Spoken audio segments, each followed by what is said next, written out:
మొన్న జరిగిన మంత్రివర్గంలో మేమందరం కలిసి ఒక నిర్ణయం తీసుకున్నాం. ప్రజాపాలన ప్రగతి ప్రణాళిక కార్యక్రమం 99 రోజుల కార్యాచరణ కార్యక్రమాన్ని తీసుకున్నాం. ప్రభుత్వం వచ్చిన తర్వాత రేషన్ కార్డులు ఇచ్చినాం, సన్నబియ్యం ఇచ్చినాం, ఇందిరమ్మ ఇండ్లు ఇచ్చినాం, 200 యూనిట్లు ఉచిత కరెంట్ ఇచ్చినాం, ఆడబిడ్డలకు బస్సులో ఉచిత ప్రయాణం ఇచ్చినాం, రైతు రుణమాఫీ చేసినాం, రైతు భరోసా అమలు చేసినాం.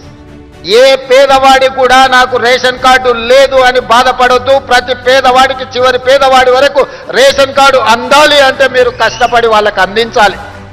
రేషన్ కార్డు వస్తే రేషన్ బియ్యం వస్తాయి, రేషన్ బియ్యం వస్తే రేషన్ కార్డు వస్తే ఇందిరమ్మ ఇల్లు వస్తుంది, రేషన్ కార్డు వస్తే ఇంటికి ఉచిత కరెంట్ వస్తుంది. మీరు బాధ్యతతో వ్యవహరిస్తే వాళ్ళకు న్యాయం జరుగుతుంది. మీరు 99 రోజులు ఒక దీక్షలాగా చేస్తే మీరు మేలు చేసిన వాళ్ళు అవుతారు. అందుకే ఈ ప్రగతి ప్రణాళికలో ఏ ఒక్క రోజు కూడా నిర్లక్ష్యంగా ఉండకండి.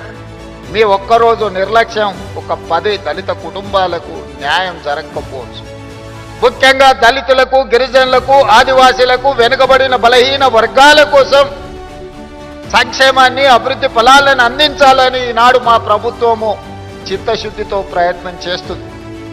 మీరు కష్టపడితే 10 మంది పేదలకు మేలు జరుగుతుంది. మీరు చిత్తశుద్ధితో పని చేస్తే 10 మందికి సహాయం అందుతుందని చెప్పి నేను ఈ సందర్భంగా నా ఉద్యోగ మిత్రులకు నేను తెలియజేయదలుచుకుంటున్నాను.